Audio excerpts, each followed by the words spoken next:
إله إلا هو الحي القيوم وأتوب إليه. أستغفر الله العظيم الذي لا إله إلا هو الحي القيوم وأتوب إليه. أستغفر الله العظيم الذي لا إله إلا هو الحي القيوم وأتوب إليه. لا حول ولا قوة إلا بالله العلي العظيم. اللهم ارحمنا بالقرآن واجعله لنا إماما ونورا وهدى ورحمة. اللهم ذكرنا منه ما نسينا، علمنا منه ما جهلنا، وارزقنا تلاوته أناء الليل وأطراف النهر، واجعله لنا حجة يا رب العالمين. اللهم افتح لنا فتوح العارفين، وارزقنا فهم النبيين، واجعلنا من عبادك الصالحين والمتقين يا رب العالمين.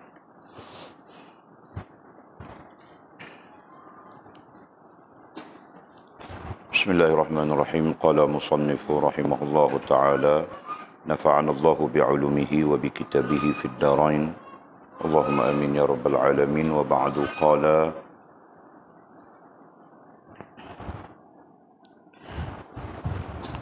sampai di mana sudah? ومن يبتغي، أعوذ بالله من الشيطان الرجيم. ومن يبتغي غير الإسلام دينا فلن يقبل منه.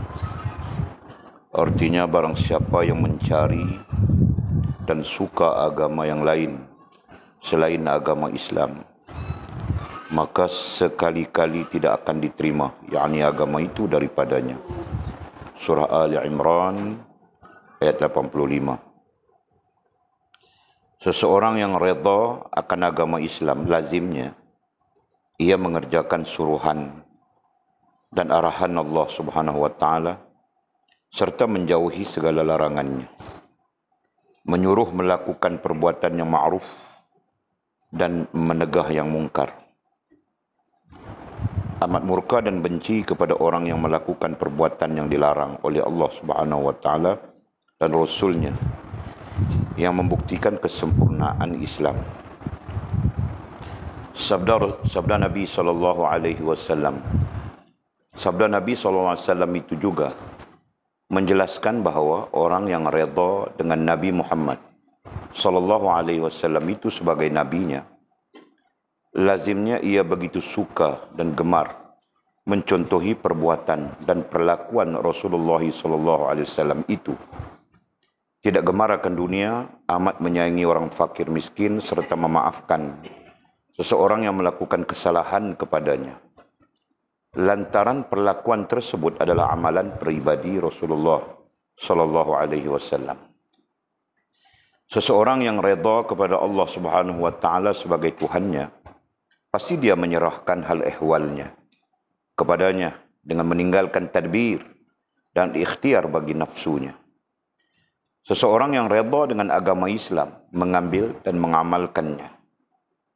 Seseorang yang redha dengan Nabi Muhammad sallallahu alaihi wasallam sebagai nabinya akan menurut jalannya dan arahannya.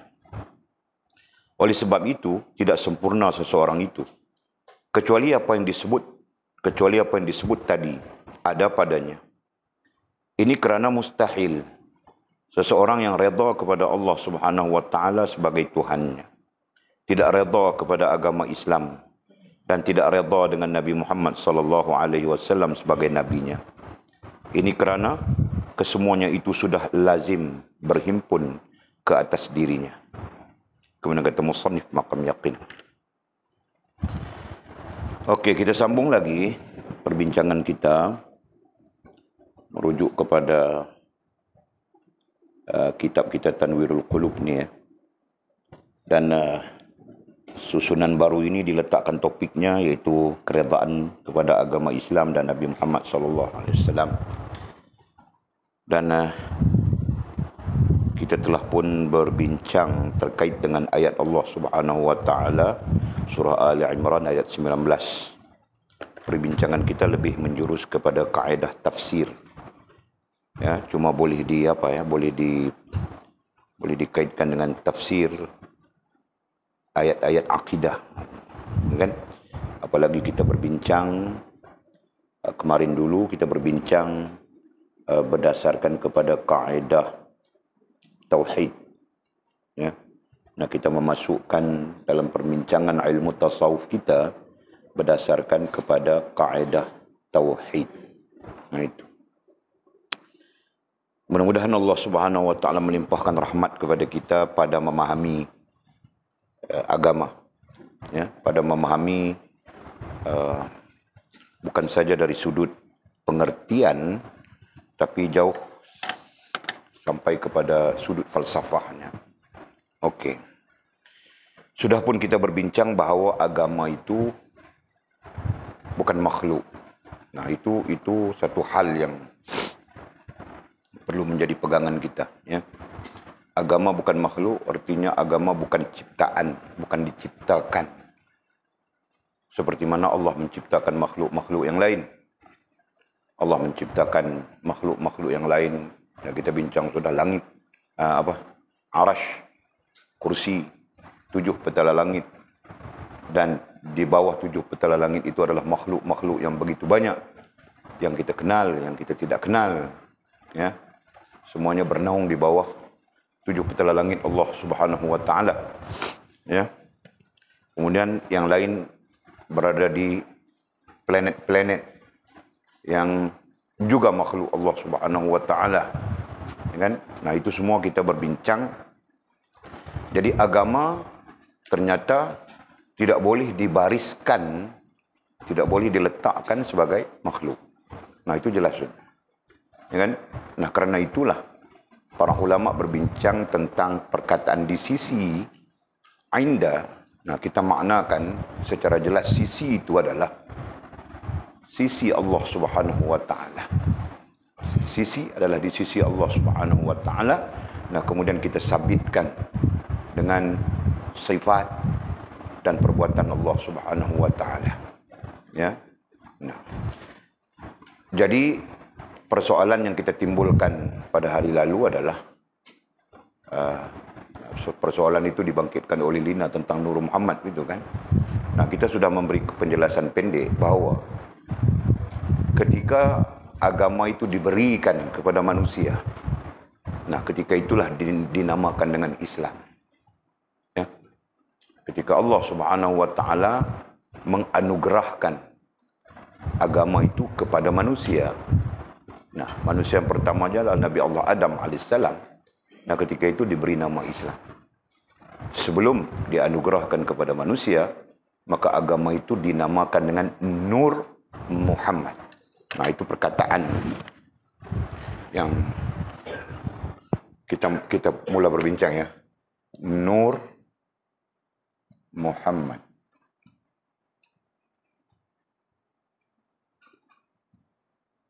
Nah, di sini sangat kontroversi.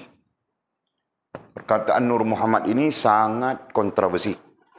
Apalagi kita berada di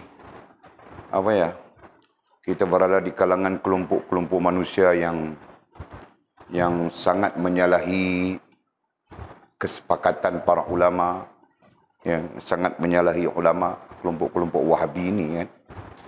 Nah, sangat kontroversi di tengah masyarakat kita. Nur Muhammad. Nah, mereka kontroversi. Kita melihat dari sudut ilmu. Perkataan Muhammad itu maknanya adalah terpuji. Maknanya adalah terpuji. Nah, apabila disebut Nur Muhammad, jangan dilihat kepada Muhammad bin Abdullah. Ya. Bila kita menyebut Nur Muhammad di sana, agama sebelum diberikan kepada manusia, sebelum diberikan kepada makhluk yang bernama manusia, ya. Nah, agama itu disebut dengan Nur Muhammad. Bukan Nur Muhammad. Muhammad ini bukan Muhammad bin Abdullah. Bukan, ya? Sallallahu alaihi wasallam. Bukan. Muhammad bin Abdullah sallallahu alaihi wasallam adalah manusia seperti kita yang dipakaikan agama kepadanya. Paham enggak? Ya? Muhammad bin Abdullah sallallahu alaihi wasallam, dia adalah manusia seperti kita. Betul kan? Allah menyebutnya di dalam Al-Quran. Jelas itu. Bahwa Muhammad itu adalah manusia. Seperti kita. Dalam ayat apa? Surah apa? Wa ma Muhammadun illa rasul qad khalat min qablihi rusul. Tidaklah Muhammad itu melainkan rasul. Berarti orang yang diutuskan oleh Allah Subhanahu wa taala. Seperti mana telah diutuskan rasul-rasul sebelumnya. Nah, ini berarti Muhammad adalah orang yang dipakaikan kepada dirinya agama seperti mana Allah pakaikan agama kepada rasul-rasul sebelumnya. Dengan bermula daripada Nabi Allah Adam alaihissalam. Turun terus sampai kepada Muhammad sallallahu alaihi wasallam. Nah, ini adalah 25 ya.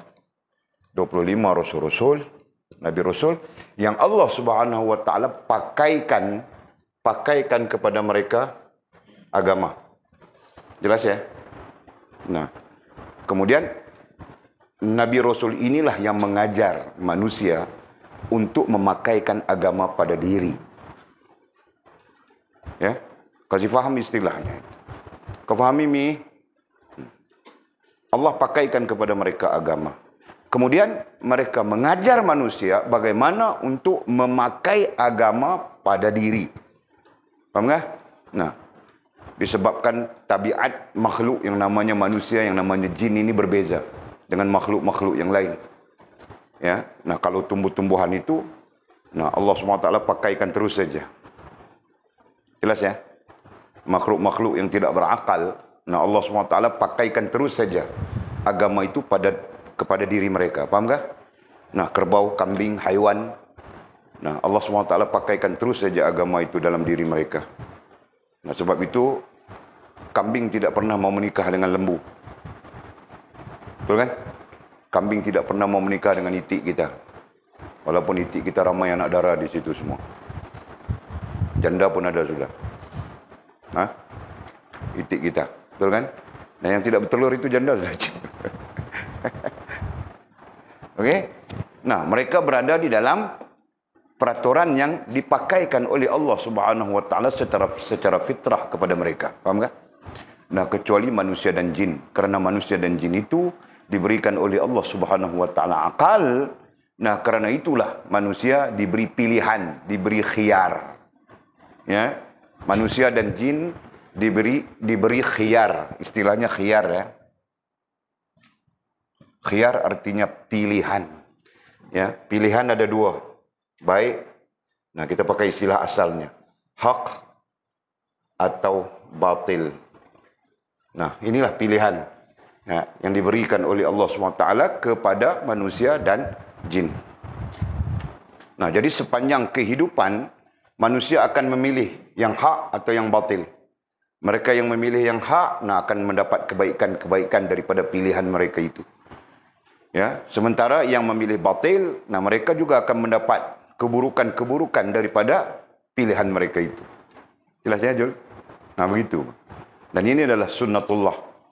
Sunnatullah, ada yang menyebutnya sunnatul alam. Ya, kau campur dengan penyamun, kau tidak menyamun sekalipun, kau kena getah. Betul kan? Kau kena apa ya? Tempias-tempias penyamun itu, betul? Nah, begitulah kehidupan. Okey? Jadi balik kita kepada istilah tadi. Allah Subhanahu wa taala memakaikan kepada Nabi Adam agama. Allah SWT memakaikan kepada rasul-rasul selepasnya sampai kepada baginda Nabi Muhammad sallallahu alaihi wasallam. Nah, Allah memakaikan agama yang sempurna. Okey? Bermula dari sini, dari Adam, ya, terus sampai kepada Nabi Muhammad sallallahu alaihi wasallam, merupakan penutup segala nabi dan penyempurna agama. Nah, fakta itu adalah fakta yang jelas. Penyempurna agama. Berarti baginda Nabi Muhammad sallallahu alaihi wasallam ya dibangkitkan sebagai nabi, diangkat sebagai rasul, itu kan? Dialah penyempurna kepada agama. Ya. Nah, ini berdasarkan kepada Al-Quran. Al-yawma akmaltu lakum dinakum wa atmamtu alaikum ni'mati wa raditu lakumul Islam madina. Jangan pada hari ini, melalui Nabi Muhammad SAW itu, Allah menyatakan, ku sempurnakan bagi kamu, wahai Muhammad, dan kepada umatmu, agama. Al-yawma akmaltu lakum dinakum, agamamu. Sempurna sudah. Wa atmamtu alaikum ni'mati, dan aku sempurnakan nikmat dalam beragama itu. Jangan. Nah, sebab itu orang yang beragama, nikmat dia di dunia, nikmat dia di akhirat. Bahagia dia di dunia, bahagia dia di akhirat. Macam mana mau bahagia? Laki lari. Laki lari pun kau akan bahagia selama kau berpegang dengan agama. Kan? Macam mana mau bahagia? Bini lari pun kau akan bahagia Mizi, selama kau berpegang dengan agama. Tahu kah? Jelas ya? Nah, apabila putus daripada agama, nah, kau akan menderita. Bini tidak lari pun kau menderita, laki tidak lari pun kau akan menderita. Tahu kah? Paham kah? Paham kah Lina? Jelas ya? Kau paham Fas? Sila kau paham ke sila? Nah, okey Pak. Nah, jadi isu kita Allah pakaikan. Ya, Walid menggunakan istilah pakaikan. Nah, itu memudahkan faham kita.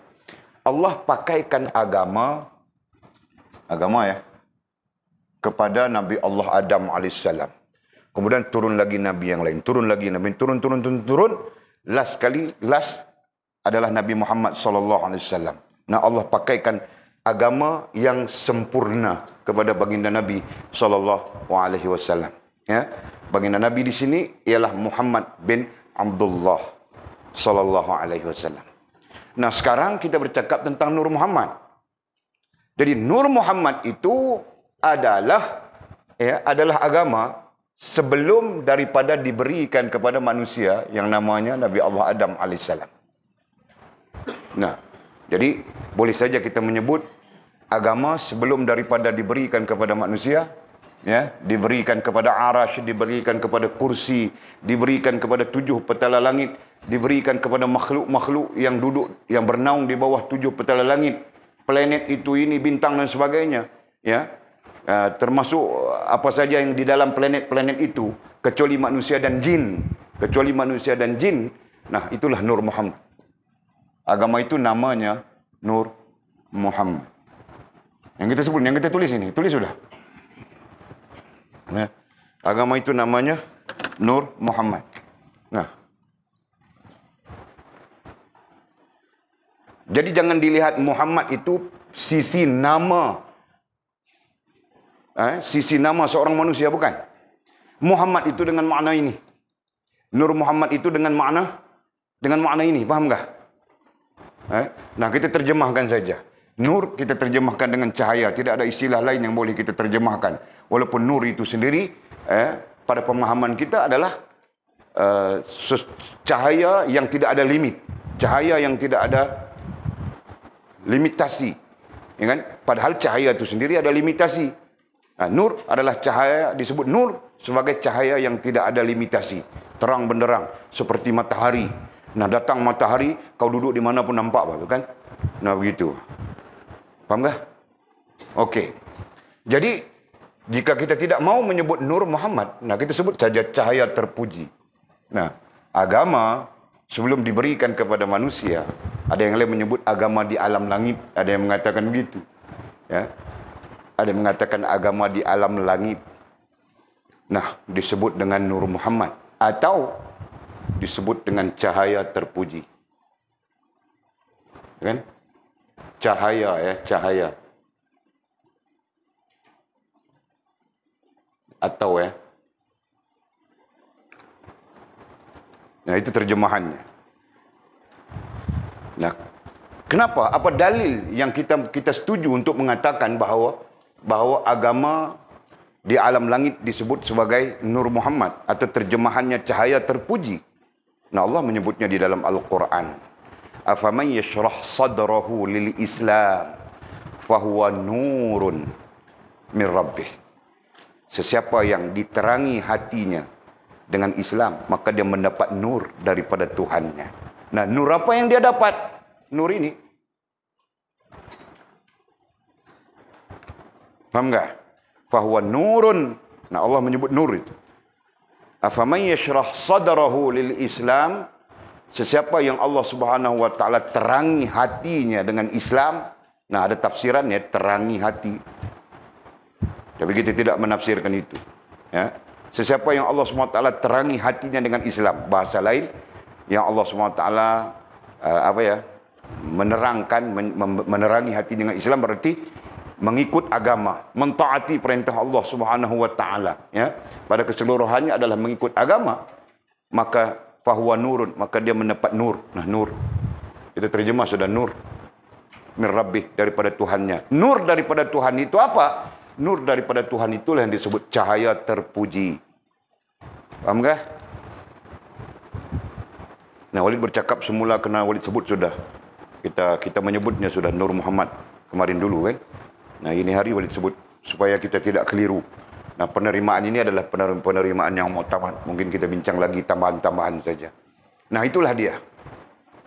Ya. Nah, agama sebelum diberikan kepada manusia. Ketika diberikan agama kepada Arash sebagai makhluk. Nah, namanya Nur Muhammad atau cahaya terpuji. Ketika diberikan agama kepada makhluk yang namanya kursi, Al-Kursi. Ya. Yang diberikan kepada Arash itu namanya Nur Muhammad atau cahaya terpuji. Ketika Allah Subhanahu wa taala memberikan agama kepada 7 petala langit. Ya kan? Ketika Allah memberikan agama kepada makhluknya yang bernama 7 petala langit, maka agama itu namanya Nur Muhammad atau cahaya terpuji. Ketika Allah memberikan ya agamanya kepada makhluknya yang bernaung di bawah 7 petala langit, ya, kecuali manusia dan jin. Nah, Allah SWT berikan agama itu dengan namanya Nur Muhammad atau cahaya terpuji. Sehinggalah Allah memberikan agamanya kepada manusia pertama, Nabi Allah Adam alaihissalam. Nah, ketika itulah disebut Islam. Faham kah? Nah, agama Islam. Islam dengan makna selamat. Islam dengan makna menyerah diri. Nah, secara induknya, ya, secara induknya Islam dengan makna selamat sejahtera. Ya, agama Islam berarti agama yang selamat sejahtera, agama yang selamat dan menyelamatkan. Nah, itu istilahnya. Boleh nampak kan Mizi? Nah, Mizi mau kasih ceramah dengan orang, nanti kau perlu paham ini semua. Nah, sekarang nampak sudah kah? Ketika manusia memegang agama, nah disebut agama Islam. Boleh sebut sudah tadi kan? Nah, Islam itu apa? Islam itu keselamatan, Islam itu selamat, Islam itu menyelamatkan. Nah, datang dalil, udkhulu fis-silmi kaffah, masuklah kamu ke dalam Islam keseluruhannya. Ya kan? Nah, datang dalil-dalil itu kemudian. Jelas ya? Nah, jadi pertanyaan tentang Nur Muhammad jadi terjawab sudah. Ya, soal kita mau jangan terpengaruh dengan Wahabi-Wahabi itu. Okey. Habis ya. Jadi Nur Muhammad itu Walid ulang ya, jangan dilihat kepada susuk tubuh Muhammad bin Abdullah. Dan dia manusia seperti kita juga. Ya. Jadi kelainannya apa? Kelainannya dia dipakaikan oleh Allah Subhanahu wa taala, ya, cahaya terpuji itu. Atau Nur Muhammad itu berarti dia memakai Nur Muhammad. Nah, ada perbincangan luas di sana. Ya, katanya Nur Muhammad itu ada di dalam setiap makhluk. Ya, betul. Ada dalam setiap diri kita. Ya, betul. Jantungmu mengikut siapa? Jantung kita, Mizi. Dia mengikut siapa? Ha? Nah, umumnya mengikut agama kan? Nah, jantung kita mengikut agama. Mengikut suruhan dan larangan Allah Subhanahu wa taala, betul. Jantungmu tidak akan bergerak apabila Allah memerintahkan berhenti, dia berhenti. Betul kan? Bukankah itu Nur Muhammad? Betul kan? Nah, kita mengatakan jantung mengikut agama. Organ-organ dalaman kita mengikut agama. Semuanya mengikut agama, termasuk darah kita, semuanya mengikut agama. Nah, kalau agama itu kita maknakan dengan cahaya terpuji, nah berarti organ dalaman kita semuanya mengikut cahaya terpuji, betul? Jelas dia. Faham kah? Sebab itu hak menghidupkan, hak mematikan Allah Subhanahu wa taala. Tidak ada siapa yang boleh. Kenapa? Karena organ-organ dalaman itu semuanya mengikut perintah Allah Subhanahu wa taala. Jelaskah? Ya? Jadi kalau dikatakan, nah dalam diri kita ada Nur Muhammad, iya. Kenapa? Karena Nur Muhammad itu adalah agama. Cahaya terpuji itu adalah agama. Ya, ini berarti seluruh anggota dalam kita pun mengikut cahaya yang terpuji itu, mengikut agama, kan? Nah, itu saja fahamannya. Jangan berbelit-belit dengan Wahabi. Ada lagi satu fahaman sekarang, bukan Wahabi. Dipanggil apa? Batiniah apa? Walaupun tidak tahu, lebih cenderung kepada Syiah. Perkembangannya di Singapura. Nah, sekarang masuk ke Semenanjung Malaysia sudah. Nah, itu pun merapu juga. Nampak macam betul tapi merapu. Okey. Nah, ada pertanyaan lagi kah di situ? Any confused? Ada confused kah? Mimi, kamu tanya kah? Tidak mau tanya berarti kau paham betul lah itu. Kau betul-betul paham kah? Atau Walid yang paham? Paham Walid? Jadi kalau paham bagus. Okey, jadi kita terus. Kemudian kita didatangkan dengan firman Allah Subhanahu wa taala surah Ali Imran ayat 85. Nah, kemarin Walid kasih tahu bahawa ayat ini mendukung ayat 19 surah Ali Imran, ya. Jadi seolah-olah kalau walaupun nombor ayatnya berbeza, tapi jika disatukan berarti saling mendukung itu. Inna dina indallahi Islam, sesungguhnya agama yang diredai Allah Taala di sisi Allah SWT hanyalah Islam. Barang siapa mencari dan suka agama yang lain selain daripada Islam, maka sekali-kali tidak akan diterima agama itu daripadanya. Nah, berarti ayat ini mendukung bahawa agama yang benar itu adalah Islam yang dari sisi pada sisi Allah Subhanahu wa taala. Nah, itu jelas sudah. Jadi siapa yang mengambil cara hidup, sistem hidup lain daripada Islam, lain daripada yang ditetapkan oleh Allah Subhanahu wa taala, nah ketika itu ditolak. Jadi mengambil cara hidup. Nah, itu yang kita kaitkan dengan ikhtiar tadi. Kita kaitkan dengan khiyar, ya. Kita kaitkan dengan manusia dan jin diberi pilihan. Malaikat dijadikan akal tetapi tidak diberikan pilihan. Kerana malaikat tidak dalam struktur rohaniahnya tidak ada nafsu. Dengan malaikat dalam struktur rohaniahnya tidak ada nafsu. Nah, maka mereka tidak mempunyai khiyar. Mereka tidak mempunyai pilihan. Ya. Haiwan dalam struktur rohaniahnya tidak ada akal. Tapi dia ada perasaan. Ya kan? Kalaupun dia ada akal seputar dia, sekitar dia, tahu tak? Nah, kalau dia akal macam kita, bilang sudah kemarin dia akan makan kita. Hari-hari dia pikir mau makan kita, tahu tak? Kita pikir mau makan telur dia, dia pun pikir mau makan telur kita. Tahu tak? Nah, bahaya itu. Faham tak? Nah. Faham tak, Mas? Nah. Jadi Allah Subhanahu wa taala tidak memberikan dalam struktur rohani haiwan itu akal seperti kita. Nah, akal sesuai dengan dia saja. Pikir mau makan rumput saja, misalnya kan. Tidak tahu mau makan ayam ke apakah. Nah, itu. Jadi haiwan, malaikat, nah kita cerita sudah. Sementara manusia dengan jin, struktur rohaniahnya manusia, ya.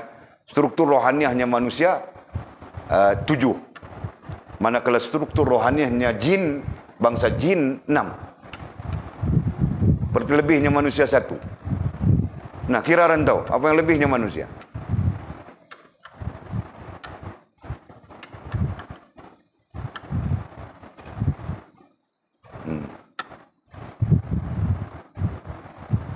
Nah, kau bumbu Melayu sedunia sudah. Itu antara perkara yang perlu difahami, Pak. Nah, apa lebihnya manusia daripada jin? Jin itu klasifikasi makhluknya adalah makhluk rohaniah juga. Dengan tapi kurang 1 berbanding manusia. Nah, jin 6 saja struktur rohaniahnya. Manakala manusia ada 7 struktur rohaniahnya. Itu belajar sudah semua orang.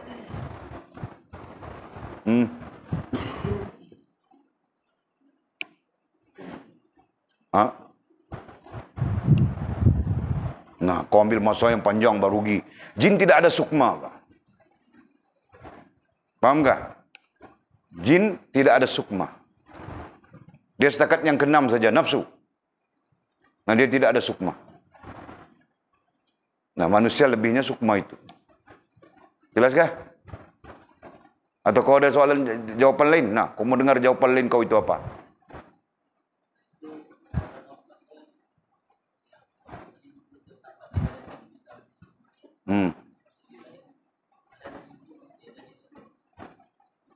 Macam mana? Okey.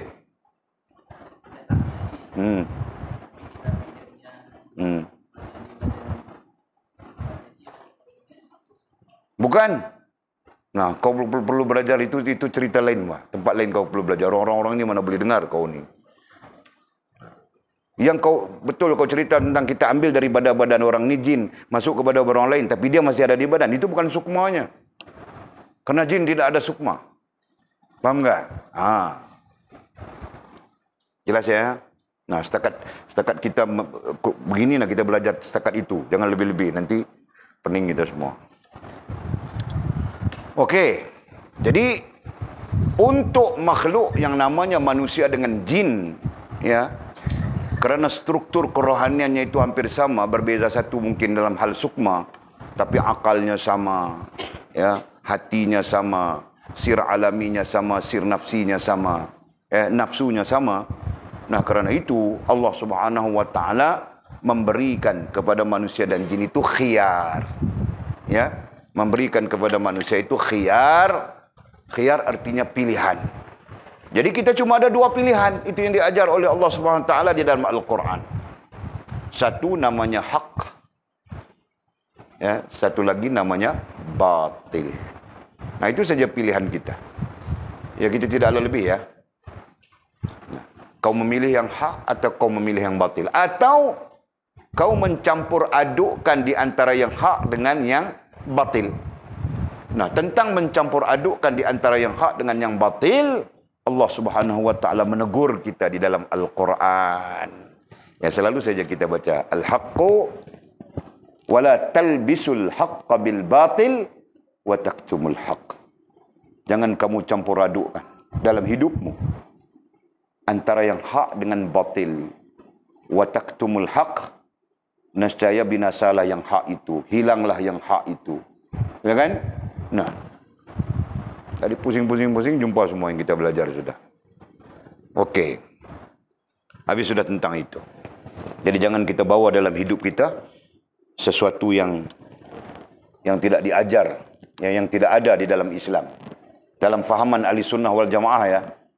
Jangan sesuatu yang tidak ada diajar dalam Islam dalam fahaman Wahabi. Nah, kalau fahaman Wahabi ini bid'ah katanya. Kan? Dia klaim ini Buddha. Dia klaim kita tasyabuh kepada Buddha. Kita tasyabuh kepada agama-agama lain. Kenapa kita tidak klaim agama lain tasyabuh kepada kita? Ya kan? Nah, Buddha tasyabuh kepada kita. Kepada Islam. Karena Buddha itu adalah perkembangan daripada agama Yahudi. Perkembangan daripada agama Majusi. Nah, itu. Kenapa kita tidak mentasyabuhkan mereka kepada kita? Kita lebih senang mentasyabuhkan kita kepada mereka. Ini salah kan? Yang mengembangkan tamadun manusia adalah Islam. Bukan agama lain. Kan? Datanglah tamadun apapun. Mesopotamia. Nah, nama pun aku tidak tahu sebut. Kan? Tamadun apapun. Nah, semuanya gelap. Disebutkan sebagai tamadun-tamadun yang gelap. Islam yang mencerahkan. Kan? Mengeluarkan manusia daripada kegelapan kepada cahaya. Berarti manusia menjadi elok, manusia menjadi baik, manusia menjadi bagus dengan Islam. Hanya saja penyelewengan kemudian. Nah, itu. Ya. Nah, kita menjadi hamba-hamba Allah SWT, mudah-mudahan pembawa Nur Muhammad, pembawa cahaya terpuji, pembawa agama Islam ke dalam diri kita secara benar.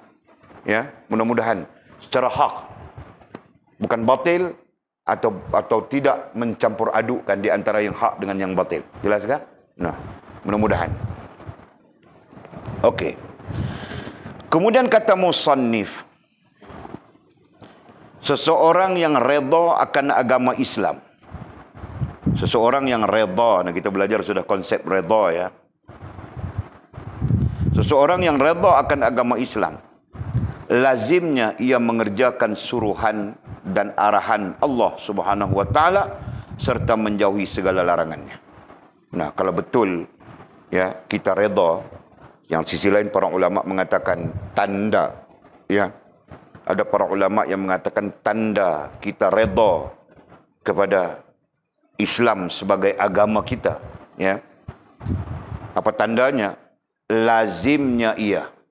Lazimnya ai biasa ai membiasakan, itu kan? Lazim, perkataan lazim kita terjemahkan dengan membiasakan. Ya kan?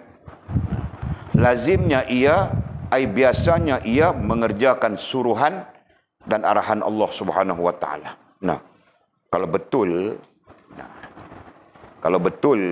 kita redha kepada agama Islam, nah itu yang dipakaikan kepada Nabi Adam sampai kepada Nabi Muhammad SAW. Nah, kita diperintahkan supaya memakai agama pada diri kita, betul kan? Nah, kalau betul ya, kalau benar kita beragama, redha kepada agama Islam, nah, kita biasanya akan mengerjakan suruhan dan arahan Allah Subhanahu wa taala. Nah, itu tandanya.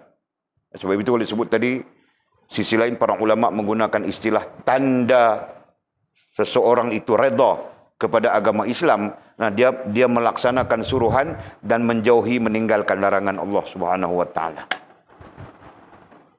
Okey. Lagi apa? Apa tandanya lagi? Menyuruh melakukan perbuatan yang ma'ruf dan mencegah mungkar. Nah, jadi didhabitkan nombor 1. Mengerjakan suruhan dan larangan itu didhabitkan nombor 1. Kemudian menyuruh melakukan perbuatan yang ma'ruf, menegah mungkar, didhabitkan sebagai nombor 2. Nah, yang ketiga, amat murka dan benci kepada orang yang melakukan perbuatan yang dilarang oleh Allah Subhanahu wa taala dan Rasul-Nya. Ya. Yang ketiga, nah itu 3. Nah, ada 3 hal di situ.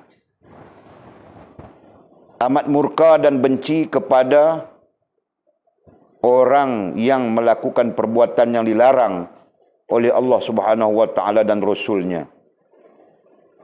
Nah, di situ ada komentar ya, dalam syarah-syarah lain ada komentar. Komentar bukan benci kepada orang, tapi benci kepada perbuatan yang dilarang. Jadi ada komentar di situ.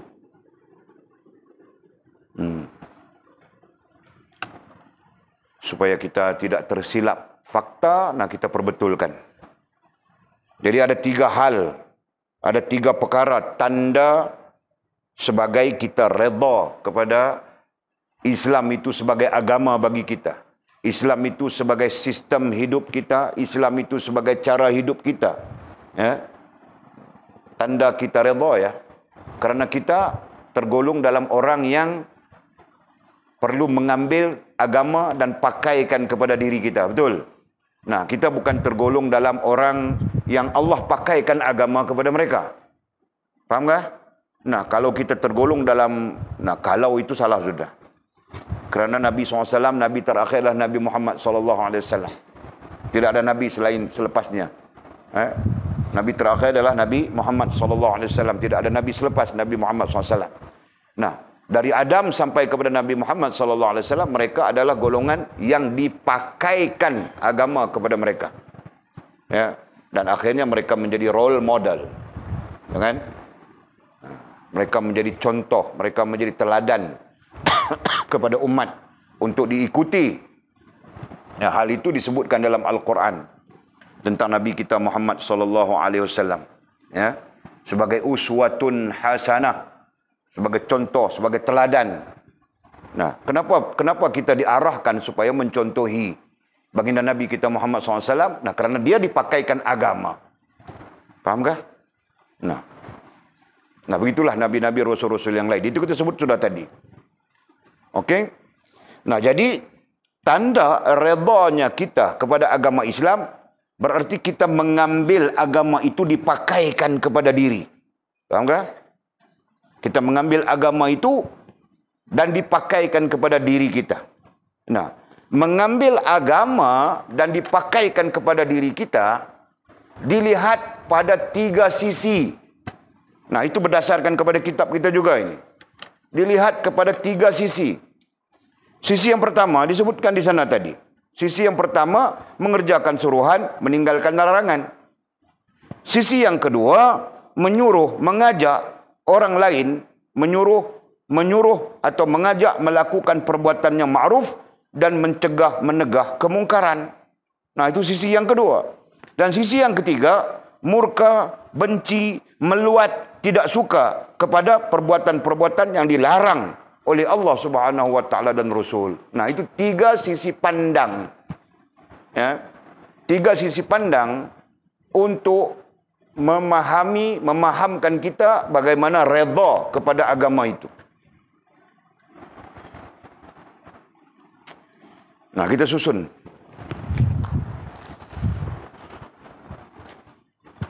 Ini boleh padam sudah ya.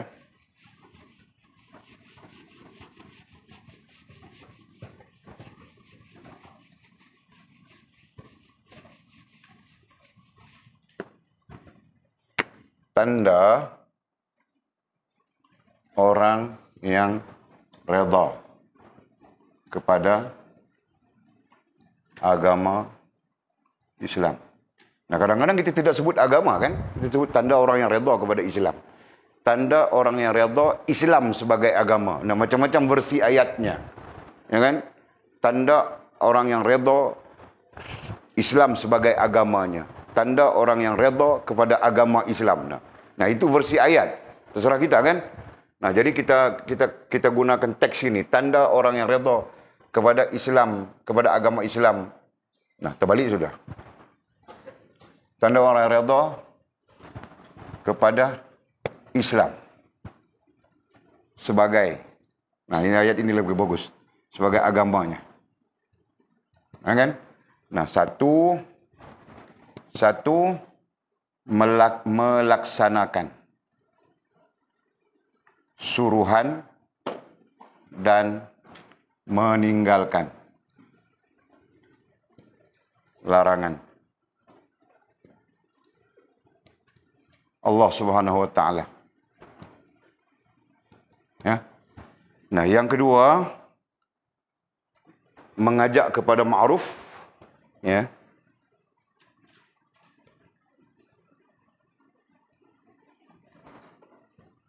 Dan mencegah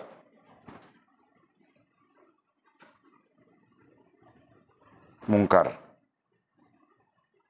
Nah, yang ketiga apa Mizi?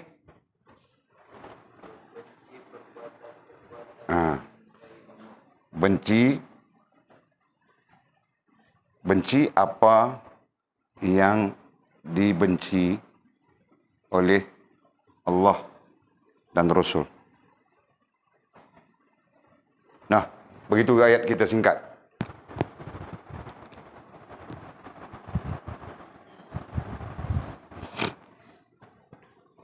Kau tulis besar-besar sikit, Faz. Kasih basar-basar. Sila lagi teruk. Sikit hari lagi mata kamu orang semua buta semua. Tahu kah? Nanti kamu orang jadi si buta dari gua hantu. Tulis besar-besar, senang mau baca. Okey. Nah, kita dapat daripada teks kita strukturkan begini. Tanda orang yang redha Islam sebagai agamanya. Tanda orang yang redha Nur Muhammad sebagai cara hidupnya. Tanda orang yang redha, apa tadi? Cahaya terpuji, ya, sebagai sistem hidup ataupun cara hidupnya. Nah, itu terserah kita. Faham sudah kita kan? Nah, apa tandanya? Ada 3 tanda. 1, dia akan melaksanakan suruhan dan meninggalkan larangan Allah Subhanahu wa taala. Nah, itu tandanya. Jadi pada memberi gambaran redha tidak redha kita kepada agama Allah Subhanahu wa taala. Nah, di sini melaksanakan suruhan dan meninggalkan larangan Allah Subhanahu wa taala. Itu nomor 1. Nah, sekiranya dia tidak melaksanakan suruhan dan dia tidak meninggalkan larangan Allah Subhanahu wa taala, nah berarti terkeluar dia daripada redha kepada agama Allah Subhanahu wa taala. Nah, justru yang begitu ramai kan? Yang begitu banyak lah. Kan ini kan? Dia tidak sembayang, dia minum arak lagi. Mabuk-mabuk lagi. Dia buat maksiat lagi. Malam-malam buka dangdut lah, karaoke lah, apalah. Kan? Boleh faham kan, Mizi? Okey. Yang kedua, mengajak kepada ma'ruf dan mencegah mungkar. Mengajak kepada ma'ruf dan mencegah mungkar. Nah, ini sebahagian ulama mengklasifikasikan tugas. Ya. Nah, ini responsibility, ini tanggungjawab. Ini tugas, ya kan? Nah, yang ketiga, benci apa yang dibenci oleh Allah Subhanahu wa taala dan Rasul. Nah, kalau Allah Subhanahu wa taala dan Rasul membenci tentang sesuatu, nah kita pun benci juga itu. Bukan orangnya. Nah, jadi dalam komentar-komentar syarah, perkataan orang itu salah. Di sana kitab klasik ditulis orang. Orang juga ya. Nah, kita berdasarkan kepada komentar-komentar ya. Para ulama Azhar banyak memberikan komentar kitab Mukasyafatul Qulub dalam teks Arab. Jadi bukan membenci kepada orangnya, tetapi membenci kepada perbuatan yang keji itu, perbuatan maksiat itu. Faham tak? Nah, Rasulullah SAW mengajar kita begitu. Jika kita membenci orangnya, nah sampai bila kita tidak akan mengajaknya kepada Allah SWT. Berarti orangnya perlu dilihat dengan kasih sayang, perbuatannya perlu dilihat dengan benci. Faham tak? Nah, katakan Jul, kerjanya tidak lain, bah. Hari-hari mengurat saja. Nah, kita tidak boleh benci Jul. Cuma kita benci menguratnya itu. Perbuatan menguratnya itu. Faham tak? Nah, contoh Jul. Tidak ada kena-mengena yang hidup maupun telah mati. Nah, macam itu juga rantau. Kan? Sekejap, rantau. Kita rantau suka mengintai orang. Kan? Suka saja dia mengintai orang. Nah, jadi kita tidak boleh membenci rantau. Tapi kita benci apa? Kita benci perbuatan skodengnya itu. Skodeng bahasa. Kan? Nah, itu contoh saja. Tidak ada kena-mengena dengan yang hidup maupun telah mati. Nah, perbuatan skodeng itu. Paham tak? Nah, jadi di sana berbeza. Di sana berbeza orangnya dan perbuatannya. Ya, orangnya dan perbuatannya. Berbeza itu. Orangnya rantau. Perbuatannya skodeng. Ya kan? Nah, yang kau benci ini siapa? Allah dan Rasul benci skodeng ini. Betul kan? Nah, itu contoh mudah. Allah dan Rasul benci skodeng, Allah dan Rasul benci yang namanya maksiat, yang namanya curi, zina, mengambil hak orang tanpa, nah, itu yang dibenci oleh Allah SWT. Terus susun di sini. Nah, kalau di sini namanya rantau, di sini namanya Jul, di sini namanya Mizi, di sini namanya Fas, di sini namanya Izati, di sini namanya siapa. Nah, tidak boleh dibenci Pak ini. Yang kau benci ini saja, bahagian ini saja. Ya, pahamkah? Apa yang diklasifikasikan sebagai perbuatannya. Nah, mungkin ada di sana campuran ya, pikirannya, perasaannya. Nah, gitu kan? Nah, itu saja. Jelas ya? Tetapi dalam soal pikiran dan perasaan ini perkara yang batin, perkara yang tidak kelihatan. Jelas ya? Nah, itu yang kau perlu benci. Rantau dia suka skodeng. Nah, kita tidak boleh benci rantau, tapi kita benci skodeng. Begitu. Jelas? Faham ini? Nah, jadi, sekejap. Jadi di sana, ketika kita tidak membenci rantau, itulah kita terlibat dengan mengajak kepada ma'ruf dan mencegah kepada mungkar. Jelas ya? Nah, inilah sunnah baginda Nabi SAW. Tidak pernah membenci. Nanti kita baca di belakangnya. Okey, tadi rantau lu nak tanya. Nah, itu kes lain, Pak. Menghina Nabi, menghina agama itu kes murtad. Ya, itu pun ulama masih lagi berdiri teguh dengan prinsip tidak membenci orangnya, tapi membenci perbuatannya. Tapi orang itu sudah terlibat dengan hukum murtad. Nah, itu ceritanya. Jelas ya? Jadi kes yang berbeza.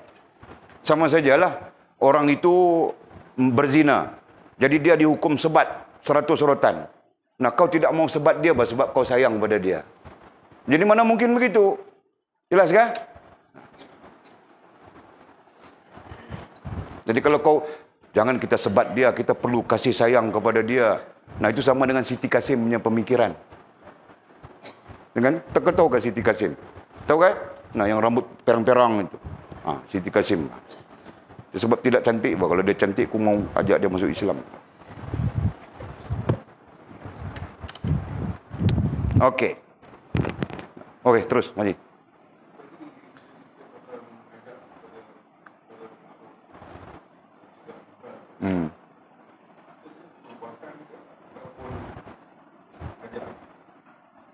Dia semualah, semua struktur.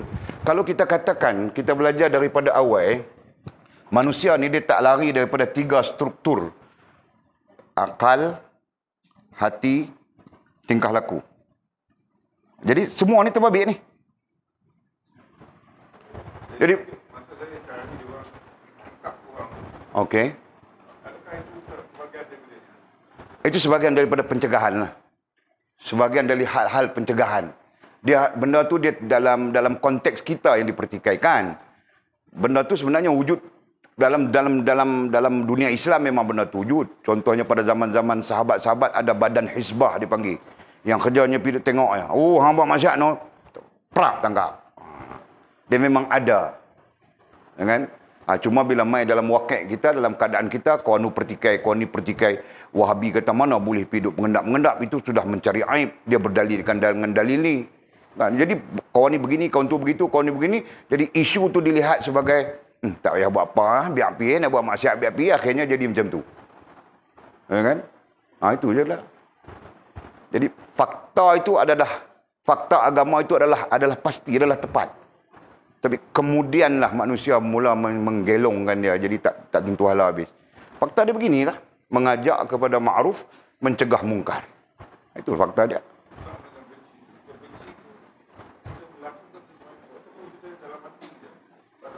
Dia ada benci yang kita perlu tonjolkan. Sama aja. Kan? Karena isu benci itu dia berbeza setiap orang. Ada orang ni dia benci benda tu, ada orang ni dia suka benda tu. Kan? Jadi dia tak sama.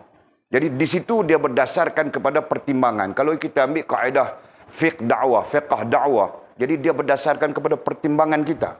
Contoh, Jul sangat suka dengan dangdut. Kita mana boleh pergi, hang kafir Zul, dangdut tu bawa masuk neraka. Mana boleh macam tu? Jul, kurang kalah. Kan? Kurang kalah Jul, janganlah suka dangdut sangat. Nanti kalau mati dalam dangdut tu macam mana Jul? Itu bentuk-bentuk dia. Kan? Itu konsep dakwah tu. Di sini tidak menafikan mengajak kepada ma'ruf, mencegah mungkar, dan tidak menafikan benci kepada apa yang dibenci oleh Allah Subhanahu Wa Taala. Di situlah kenapa ada para ulama kita, antaranya adalah Syekh Burhanuddin Naqsyabandi, satu orang yang dalam perbincangan majlisnya semua pakat tak sanggup nak pergi ke pub, tak sanggup nak pergi ke pusat-pusat maksiat ni pergi berdakwah. Semua pakat tak sanggup, tapi dia menyanggupkan diri. Itulah. Dia pendekatan dia inilah. Jadi dia berpegang dengan, aku bukan membenci kepada manusianya, tetapi aku membenci kepada perbuatannya. Dia berpegang dengan prinsip tu. Ya kan? Dan prinsip itu adalah sunnah lah. Itu adalah sunnah. Karena Nabi SAW menyayangi umat, ya, Dan setiap umat, tak kira siapa pun, Nabi menyayanginya lebih daripada diri dia sendiri. Itu Nabi sebut di dalam hadis. Sampai-sampai Nabi menangis-nangis. Menurut para ulama, Nabi menangis-nangis. Setiap memikirkan umat dia, macam mana akan jadi bila dia wafat nanti, begini-begini, dia nangis. Menyayangi umat sampai macam tu. Dan kita mudah-mudahan boleh berdiri dengan sunnah tu. Sekalipun kadang-kadang kita main angin juga. Main perongos juga, perongos. Kan? Macam kemarin saya perongos kat satu orang. Mujuk hari ni dia main bertobat. Kan? Dia main hari ni dia bertobat. Okeylah. Bila dia bertobat, Ustaz saya bertobat dah, saya tak mau dah. Okey lah. Dan perongos tu jadi habis. Dan nak jamu makan suruh kita apa? Kan? Jadi itu adalah tabiat. Jadi sejauh mana tabiat itu kita boleh kurangkan, itu bagus. Kan? Marah kita, angin kita, biasalah manusia dia kan. Tapi walaupun begitu, Walid adalah manusia yang paling rendah anginnya.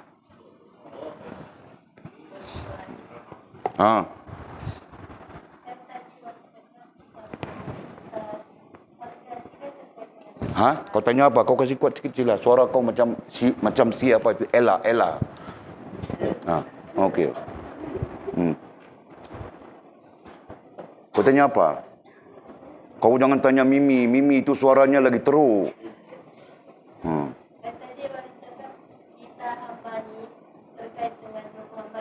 Okey. Iya, sama saja. Yang tidak Islam pun jantungnya bergerak dengan apa? Bukan pakai. Nur Muhammad itu ada yang Allah Subhanahu Wa Taala menetapkan sesuatu itu terus dengan Nur Muhammad. Berarti terus dengan agama. Faham tak? Nah, sisi lain Allah Subhanahu Wa Taala memerintahkan supaya khiyar, supaya memilih. Nah, jadi kalau kita bercakap secara umum, sisi zahirnya Allah menyuruh kita memilih. Zahir ya, zahir. Padam sudah khiyar tadi. Allah menyuruh kita memilih ataupun khiyar antara hak dengan batil. Faham kah? Nah, begitu. Yang lain, yang di dalam badan kita, ya, yang di dalam batin kita, jantung kita, nah dia tidak mengikut pilihan. Allah yang menentukannya. Betul kan? Nah, jantung kita bergerak, jantung Sheila bergerak. Bergerak berarti hidup. Berhenti berarti mati, betul? Nah, kerja siapa? Kerja Allah, betul? Nah, Allah yang perintah, betul? Nah, selama mana jantung itu mengikut perintah Allah Subhanahu Wa Taala, berarti jantung itu terikat dengan agama, betul? Nah, begitu. Dan itu sila. Datang seorang lagi namanya John Rambo. Jantung John Rambo. Nah, terikat dengan Allah Subhanahu Wa Taala atau tidak? Nah, nampak sudah sekarang. Betul kan? Nah, ini berarti ada bahagian-bahagian dalam diri kita yang memang sudah terikat dengan Nur Muhammad. Memang sudah terikat dengan cahaya terpuji. Memang sudah terikat dengan agama. Faham tak? Nah, itu. Dan itu tidak menuntut pilihan. Kalaupun menuntut pilihan mungkin sisi-sisi lain. Sisi kesihatan kah? Kan? Kau sendiri yang makan sampai tidak tentu halal, macam mana jantung kau tidak sumbat? Nah, mungkin sisi itu, bah. Kan? Faham tak? Nah, Nabi mengajar kita makan begini, berpada-pada dengan makan. Nah, kau bantai saja, pagi, petang, siang, malam, kau bantai saja. Nah, akhirnya jantung kau sumbat. Nah, kau yang memilih untuk mati cepat. Nah, kan? Nah, sudut itu mungkin. Faham tak? Nah, adapun dalam perkara beragama, nah, itu penjelasan tadi sudah memadai. Faham ke sila? Nah, itu jelas. Kau faham dan tahu? Terus.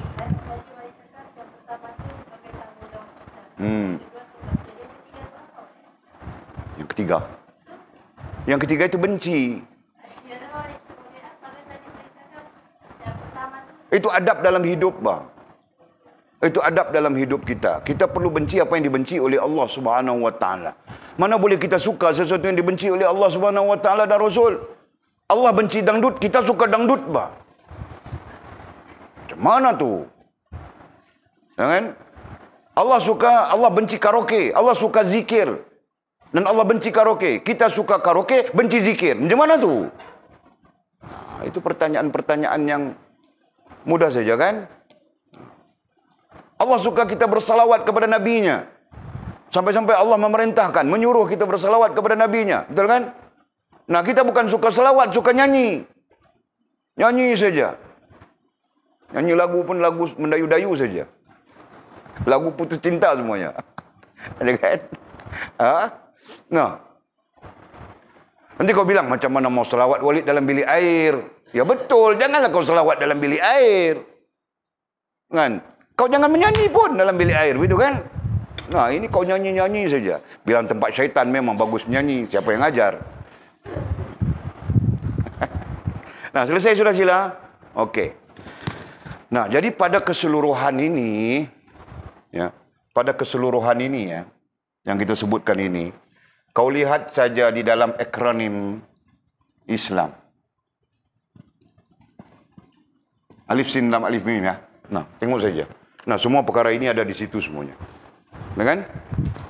Nampak ke sila? Masih Ijaz boleh nampak kah? Okey, good. Masih Ijaz cuti bersalin. Lama. Jadi kena rujuk balik kepada depa-depa yang ikut dah. Okey. Nah, selesai sudah di situ. Semua ada nota sudah. Tahu sudah kah? Okey. Kemudian katanya yang membuktikan kesempurnaan Islam diri kita. Ayat di ujung itu. Nah, semua yang kita lakukan disimpulkan dalam 3 simpulan ini. Nah, itu menggambarkan kesempurnaan Islam pada diri seseorang. Ya. Jadi kalau rantau, nah, dia melakukan yang disuruh, meninggalkan yang dilarang. Dalam masa yang sama dia bertindak juga menyeru kepada kebaikan, mencegah kemungkaran.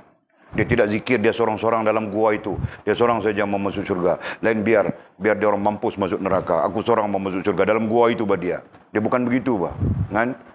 Dia sentiasa memikirkan orang lain juga, mau mengajak orang lain juga, ya, kepada kebaikan dan mencegah orang daripada mungkar. Dia tengok Mizi lara saja. Dia bilang, Mizi, kau jangan lara, Mizi. Nanti kita mati di sini macam mana?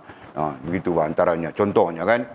Nah, dan yang ketiga, rantau pun dia benci. Yang namanya dibenci oleh Allah Subhanahu Wa Taala dan Rasul, dia pun benci. Dia benci karaoke, dia benci nyanyi-nyanyi. Jadi dia zikir saja. Selawat saja dia. Jangan-jangan baca kitab saja, mengaji saja dia. Nah, berarti agama itu sudah sempurna pada diri rantau. Nah, itu kiasannya. Boleh paham kah? Paham kali nak? Walid pun tidak tahu bahawa Walid sudah macam itu kan. Nah, Walid kadang-kadang suka juga karaoke bah. Nah, berarti campur aduk saja lagi. Tahu tak? Nah. Paham ni nak? Jadi, apa yang Walid mau nyatakan, jika kita mendapat semua ini berlaku kepada kita secara benar, nah itu sempurna. Agama pada diri kita sempurna. Ya. Jadi, kemungkinan lain mungkin campur aduk saja. Betul kan? Nah, benci apa yang dibenci oleh Allah. Allah benci, tapi kita suka juga. Dalam rumah di dapur itu pasang lagu. Macam-macam lagu. Ya kan? Nah, Walid pun tidak menafikan. Mungkin saja ada lagu yang bermanfaat. Ya kan? Mungkin saja tidak. Sekarang orang pandai sudah. Lagu-lagu pop itu dia dinasyidkan. Begitu kan? Baru ini Walid dengar apa? Dia orang jadikan lagu itu sebagai salawat. Ya kan? Ustaz Don Daniel Zamani yang penyanyi itu. Namanya Zamani kah? Itu semua 90-an kah? Tahun 90-an itu kan. Jadi lagu yang dinyanyikan itu diversikan sebagai versi nasyid dalam bentuk salawat. Wah, syok dengar. Kan? Jadi Walid bukan ahli dalam soal itu. Perlu merujuk kepada ulama apakah boleh, apakah benar, apakah dibenarkan begitu. Nah, itu perlu merujuk kepada ulama. Nah, Walid secara peribadi tidak menafikan bahawa bunyi-bunyian itu kalaupun ada haram tidak qat'i. Dengan kalau kita merujuk di dalam surah Al-Luqman, para ulama menafsirkan bunyi yang datang daripada hadis Nabi SAW ya. Daripada tali dan bunyi yang datang daripada tiup. Tiup, tidak kira tiup begitukah, nah itu diharamkan. Hadis menyebutnya begitu. Karena itu merupakan permainan-permainan orang-orang jahiliyah. Para ulama menghukumkan haram berdasarkan dua sebab. Sebab pertama, tasyabuh. Sebab yang kedua, nas menyatakan haram. Ya kan? Nah, itu. Tetapi haramnya tidak qat'i. Ya. Kalau dilihat dalam fatwa Al-Mu'assarah Al-Qardawi, dikatakan haramnya tidak qat'i. Al-Qardawi membincangkan Majmu' Syarah Muhazzab. Majmu' Syarah Muhazzab Imam Syirazi. Nah, dia merujuk kepada Majmu' Syarah Muhazzab. Jadi dia mengatakan bahawa Imam Syirazi sendiri tidak mengqat'ikan haramnya bunyi-bunyian daripada sesuatu alat muzik. Faham tak? Nah, bukan qat'i. Nah, apabila bukan qat'i, berarti ada rukhsah, ada kelonggaran di situ. Sekiranya membawa manfaat kepada agamamu, maka dibolehkan. Betul kan? Nah, Walid pernah pergi berdakwah dengan orang asli. Mau cakap dengan orang asli itu pun tidak ada ruang, tahu kah? Kan? Kita jamu makan, dia makan, dia lari. Kita kasih tembakau, dia ambil tembakau, dia lari. Dia susah kita mau berkomunikasi. Sehingga kita bincang-bincang, tidak ada jalan lain, kita buat majlis nyanyi dulu. Nah, malam kita panggil berkumpul, main gitar nyanyi, bagi diorang nyanyi 1-2 lagu. Lepas itu antara nyanyi dengan nyanyi itu baru kita boleh bercakap, baru boleh berdakwah. Nah, ketika itu berarti alat muzik, alat bunyian itu memberi manfaat dalam hal dakwah kepada mereka, betul? Nah, di sanalah pertimbangannya. Jelas ya? Nah, itu kurang lebih perbincangan kita.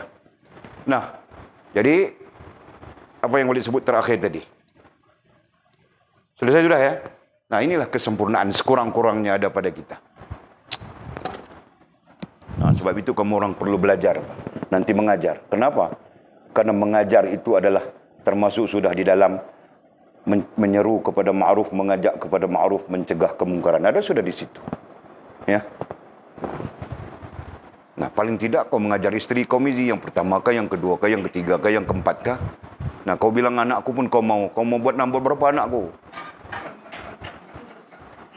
Nah, aku dengar kau cakap apa? Tiada okey. Okey.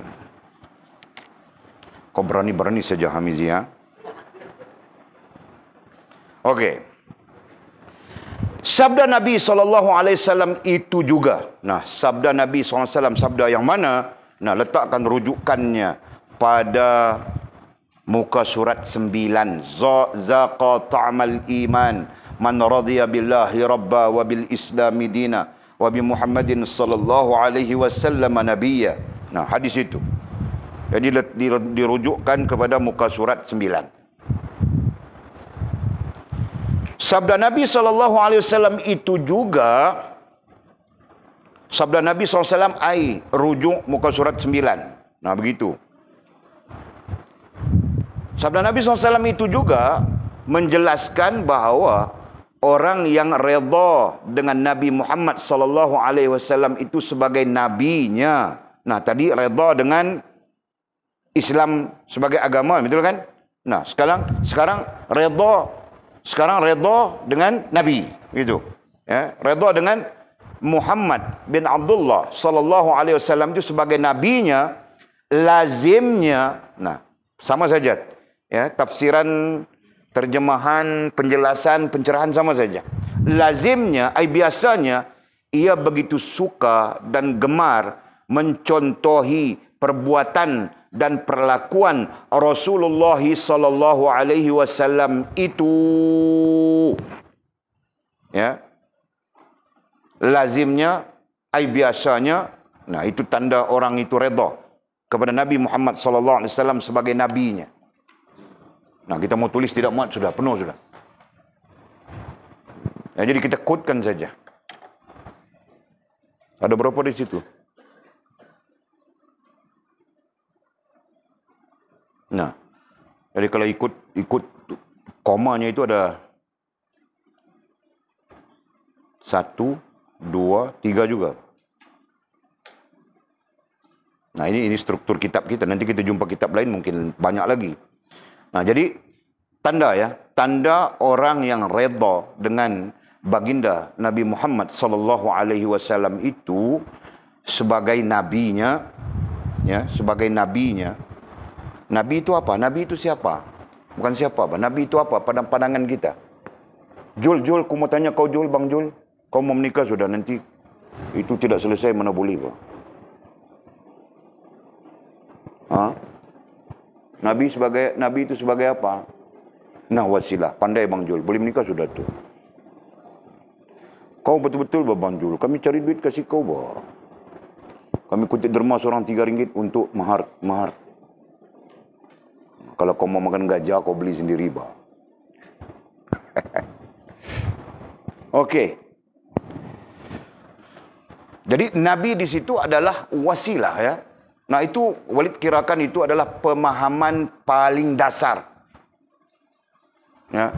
Nah, kemudian baru kita melihat Nabi pada sisi-sisi lain. Ya. Sisi yang paling aula, paling utama kita memahami bahawa Nabi itu adalah wasilah. Penghubung di antara kita dengan Allah Subhanahu wa taala.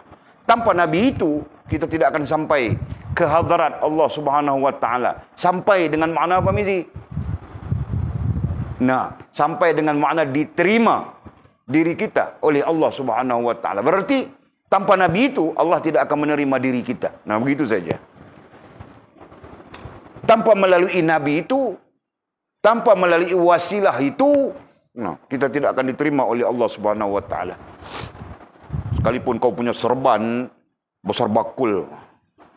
Punya serban saja besar bakul.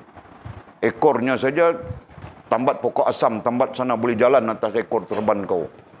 Nah, hebatnya. Dengan kau pun boleh berjalan di atas kabel elektrik, tidak terbakar, tidak meletup. Sekalipun. Nah, tidak ada makna apapun di sisi Allah Subhanahu wa taala. Ya kan? Faham kah? Nah, artinya apa? Artinya wasilah itu mempunyai nilai besar dalam hubungan kita dengan Allah Subhanahu wa taala. Faham tak? Nah, justru itulah kita perlu faham konsep yang mau dicakapkan di sini. Apa? Lazimnya ia. Nah, justru dia memahami Nabi itu adalah wasilah. Apalagi terkait dengan redha, ya, kepada Nabi SAW itu. Lazimnya, biasanya ia hamba, ia fulan begitu suka. Nah, jadi perkataan suka secara dasarnya datang dengan 4, bukan satu saja, kan? Nah, biasanya ia suka, biasanya ia sayang, biasanya ia kasih, biasanya ia cinta. Dan gemar. Nah, gemar itu pun maknanya suka juga, kan? Sama saja maknanya. Suka dan gemar mencontohi perbuatan dan perlakuan Rasulullah sallallahu alaihi wasallam itu. Nah, itu jelas sudah. Dia sangat suka, sangat gemar dengan sunnah Rasulullah. Gitu saja, kan? Perlakuan perbuatan itu sebagian daripada sunnahnya baginda Nabi sallallahu alaihi wasallam. Nah, jika kau rakamkan sunnah itu apa?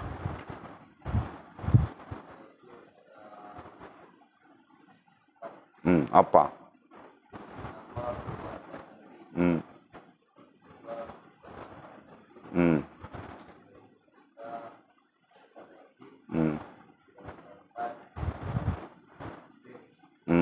Takrir itu apa?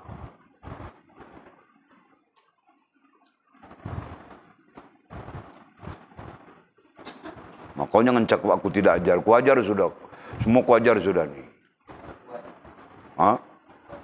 Nah, mana pengakuan buat takrir itu? Takrir itu bukankah Nabi diam saja bila dikemukakan persoalan? Nah, wahai Rasulullah, bolehkah kita makan biawak? Rasulullah diam saja. Kenapa? Khalid bin Al-Walid sudah menteguk darah biawak di belakang sana. Nah, Rasulullah bila mendengar Khalid bin Al-Walid menteguk darah biawak, Rasulullah, ia pun tidak cakap, tidak pun tidak cakap. Nah, itu bilang takrir. Jelas ya? Nah, ini dasar yang paling penting. Nanti dalam ulumul hadis, itu adalah dasar yang paling penting. Tahu tak? Supaya kamu orang boleh membezakan. Hadis ini hadis muhkam. Hadis ini hadis apa. Ya, hadis yang muhkam tidak ada pertikaian. Hadis yang seperti itu, nah nanti khilaf yang banyak. Begitu. Faham tak? Nah, mau jadi ulama mesti begitu, bah. Kan? Kau dengarkan Mimi, kau jangan berkhayal ya. Okey. Lazimnya ia begitu suka dan gemar mencontohi perbuatan dan perlakuan Rasulullah SAW. Dia suka dengan sunnah Rasulullah. Nah, orang laki-laki suka dengan sunnah Rasulullah. Rasulullah, dia baca daripada Syama'il Muhammadiyah. Rasulullah itu menyimpan janggutnya. Nah, dia pun mau simpan janggut. Dia suka. Rasulullah SAW itu memakai celak di matanya. Nah, dia pun suka mau memakai celak. Gitu. Kan? Rasulullah SAW itu suka pakai serban. Nah, dia pun suka mau pakai serban. Tapi dia keluar di pekan sana dengan serban, dengan kopiah dia buang dalam bakul motor. Dikarenakan Yana lalu di tepi jalan saja. Dia nampak Yana. Yana pun pusing tengok dia. Itu tidak ada kena-mengena dengan yang hidup maupun yang telah mati. Contoh saja. Kan? Nah, bilang perempuan, orang perempuan cakap, kalau macam itu kami mau ikut sunnah apa? Nah, tadi kita cakap sudah kan ada 4 yang diklasifikasikan sebagai sunnah. Nah, katakan kau mau pakai serban ni nah. Pun begitu tidak salah kan? Wanita-wanita mukminah Hudaibiyah. Apa? Habsyi. Bukan Hudaibiyah, Habsyi. Hudaibiyah itu miqat. Ya kan? Wanita-wanita Habsyah. Ya, nah mereka pakai serban. Wanita-wanita mereka pakai serban. Ya, mereka pakai tudung. Kemudian mereka pakai serban. Nah, jadi kalau kamu orang mau pakai serban pun tidak ada masalah. Kau pakai serban yang panjang yang Walid punya itu. Boleh kafas? Nanti nampak kepala lebih besar daripada badan. Biar bah. Aku kepalaku besar, otakku besar bah. Jangan kepalaku besar, otak kecil. Okey. Nah, apapun ikutlah sunnah Rasulullah SAW. Ya, pada perkiraan dan pertimbangan ahli sunnah wal jamaah, bukan Wahabi ya. Nah, ini Walid jelaskan. Nah, Wahabi punya pertimbangan ikut sunnah Nabi itu dalam bahasa yang mudah tidak ada takwil. Kan? Tidak ada takwil. Mau ikut saja. Jadi, kalau ikut saja tidak ada takwil, banyak syubhahnya nanti. Kan? Salah satu sebab munculnya banyak syubhah itu kerana tidak mentakwilkan Al-Quran dan tidak mentakwilkan hadis Nabi SAW. Baca terus mau pakai saja. Kau siapa? Ya kan? Nah, di situ kita perlu kepada takwilan para ulama. Sama ada Al-Quran maupun hadis Nabi SAW. Khususnya hadis-hadis ahkam. Ya, jangan kita pandai-pandai sendiri saja. Tukah? Nah, kita bukan ahlinya. Okey. Terus. Apa lagi? Satu ya. Tadi ya. Suka, gemar mencontohi perbuatan perlakuan Rasulullah SAW. Nah, itu tanda yang pertama. Dhabitkan pertama di situ.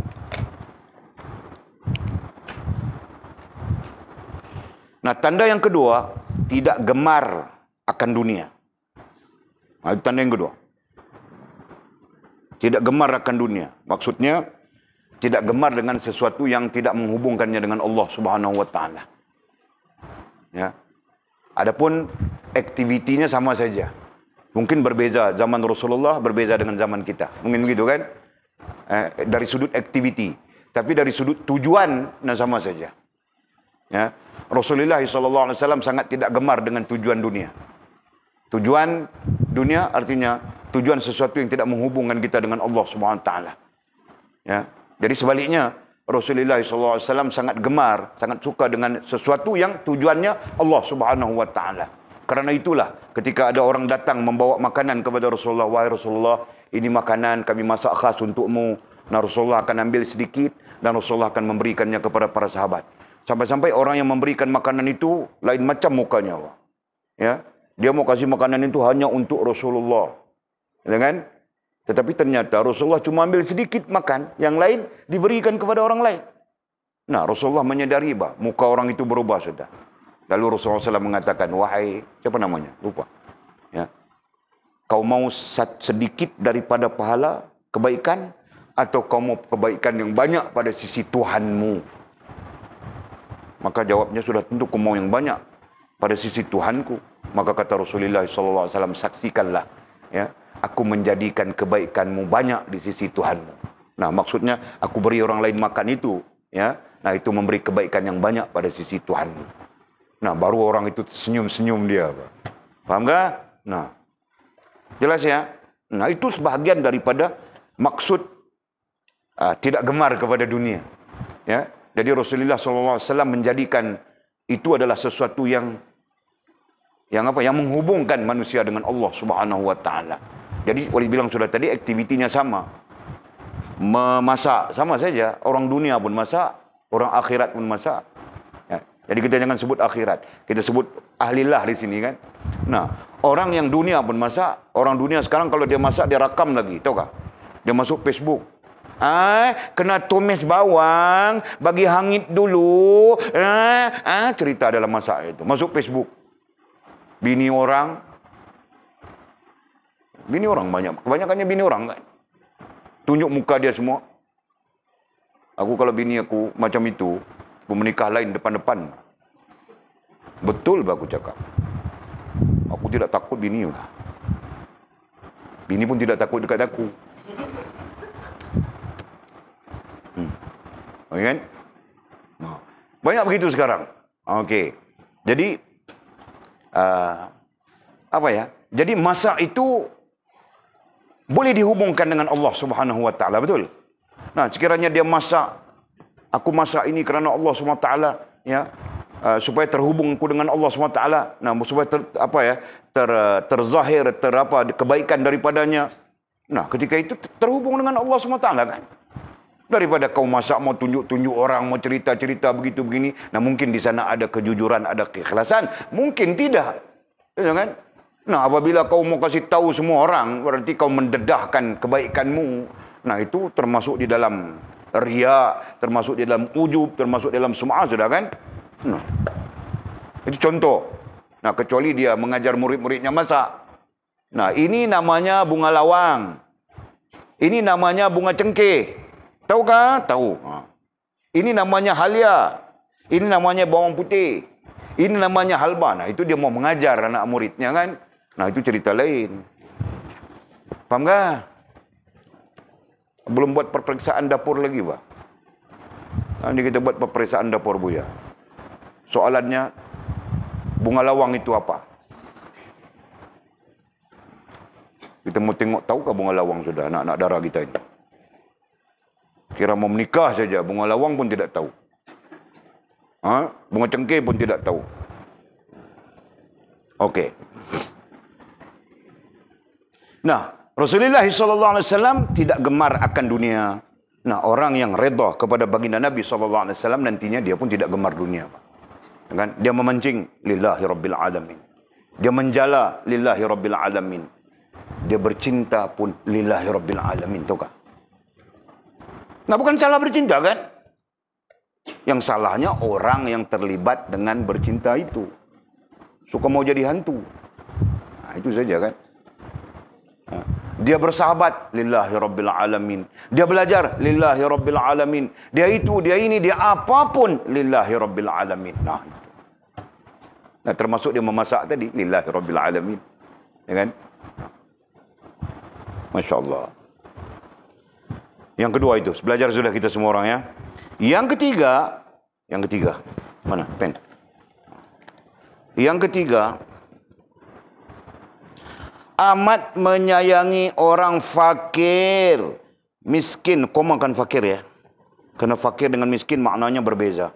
Dari sudut definisi fiqh, fakir dengan miskin itu berbeza. Okey.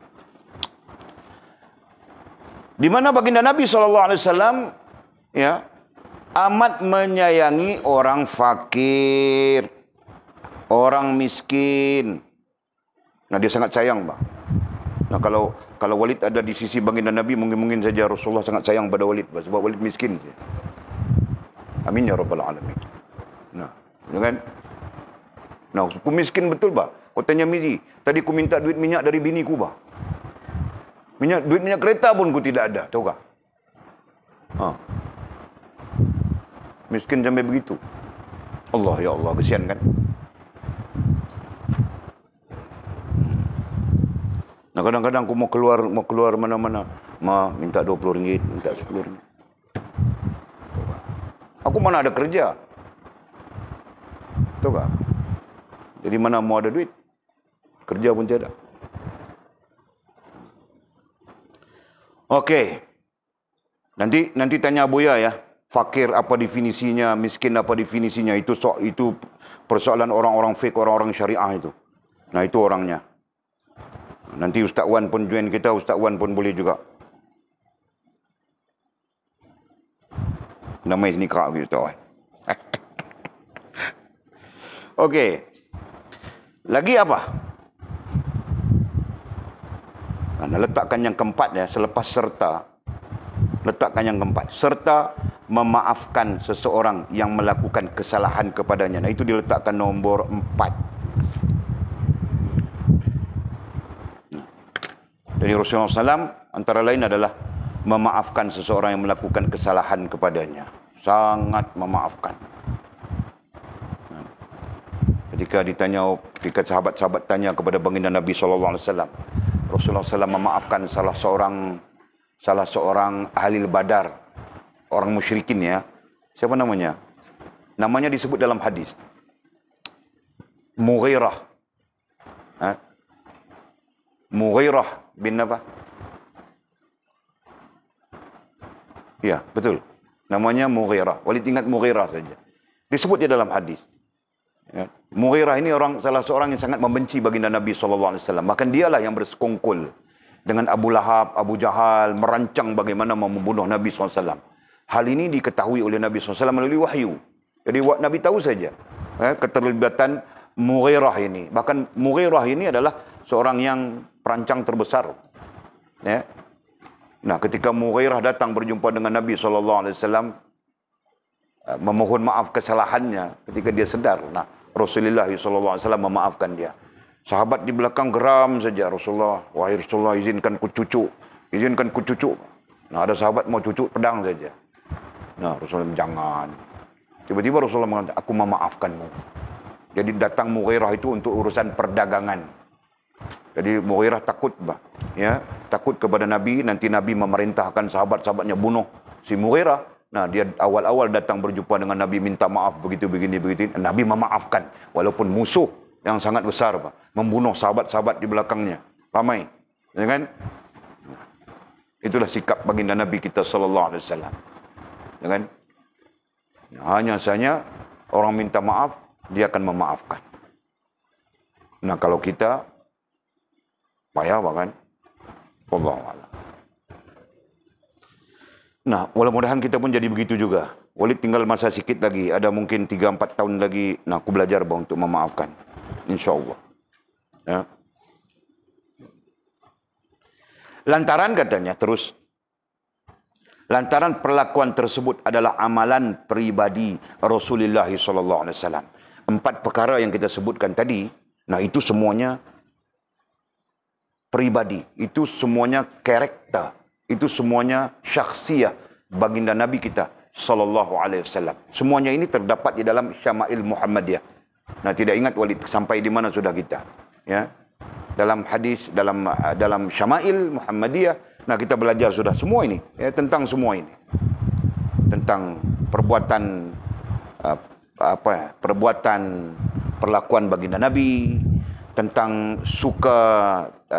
tidak sukanya Nabi kepada dunia, ya, tentang menyayangi orang fakir miskin, tentang memaafkan kesalahan orang lain. Nah, semuanya merupakan bahagian daripada pribadi Nabi SAW dan termaktub di dalam Syama'il. Bahkan tentang ini disebut Syama'il Muhammadiyah. Ya, ini. Syama'il berarti keindahan-keindahan. Syama'il berarti keindahan-keindahan, kebaikan-kebaikan pada sisi baginda Nabi SAW. Itu dimakna disebut dengan Syama'il. Faham tak? Dan ini adalah Syama'il Muhammadiyah. Syama'ilnya Nabi kita Muhammad SAW. Jadi wajar kita mengambil sunnahnya ini, pribadi ini, syakhsiah ini menjadi bahagian daripada peribadi kita, menjadi bahagian daripada syakhsiah kita. Nah, ini termasuk di dalam hal yang kita sebutkan tadi. Nabi kita Muhammad SAW dipakaikan kepadanya agama. Nah, sudah barang tentu dia benar, sudah barang tentu dia betul, sudah barang tentu dia tidak salah, betul kan? Nah, kita diperintahkan, diajar supaya memakaikan agama pada diri kita. Faham tak? Nah, modelnya adalah baginda Nabi SAW. Nah, itu jelas sudah. Okey? Jadi kita berhenti di situ. Mudah-mudahan Allah memberi rahmat kepada kita, memberi ilmu kepada kita. Wallahu a'lamu bisawabihi au kama qala.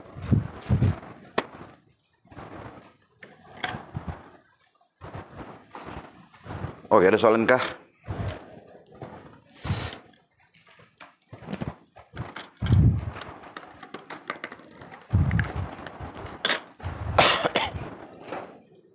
Tiada.